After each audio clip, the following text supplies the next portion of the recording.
maraming salamat sa mga nag-abang ng resulta kung kami nga ba ay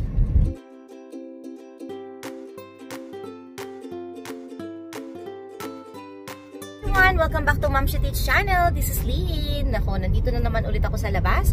And guess what? Sino ang ating kasama ulit, okay? So, bukod kay Sarah girl. Hi, Sarah!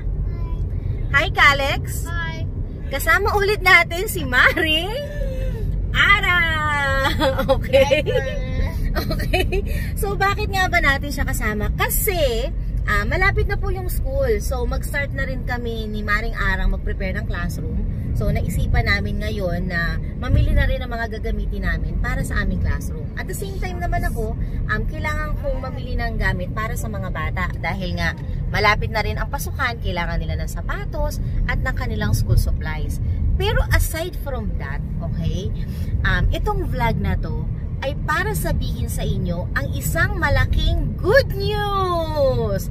At ano nga ba yung good news na yon?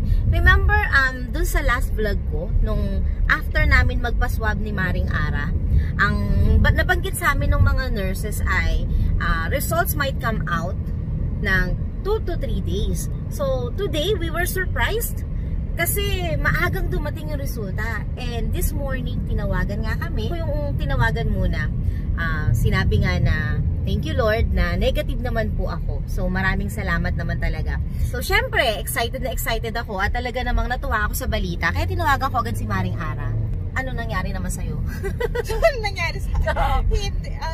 Parang magkasunod lang naman tayo, diba? Tama, oo. Kasi tinawagan ka around 9:45. Something like that, o ako morning. Parang 10:15. Siguro they're calling parang by last name.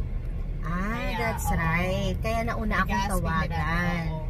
Tama. So, medyo, diba? Ano kaya result ko? Napapaisip din ako kung ano result ko. Oo, pero, kagabi iniisip ko talaga yun. Alin? Yung result? Yung result, oo. Kasi nung ginawa ko yung vlog, sabi ko, syempre parang ayoko muna yatang ilabas yung aking vlog. Hanggat hindi ko alam kung ano yung resulta ng swab test, diba? Talagang nakakakaba. So, sa totoo, nung una kami ni Maring Ara, kinakabahan kami noong before kami mag-swab test. Kasi iniisip namin yung pain. And then, nung nandun na kami at malapit na kami sa line, kinabahan na naman kami. Hindi na para doon sa pain. Kinabahan na kami sa ano kaya ang magiging resulta.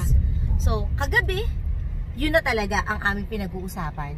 Na sana naman talaga negative. Kasi nga, marami ang lumalabas na positive ngayon na asymptomatic. So, akala nila wala silang sakit, akala nila wala silang virus, and then meron pala. Kaya naman we are so blessed at thank you naman talaga. Pinagpapasalamat namin yon na kami ay negative. So, sa lahat ng nag-pray para sa amin na maging negative ang resulta, maraming salamat po. Okay. Goodbye everyone. Stay safe. Bye.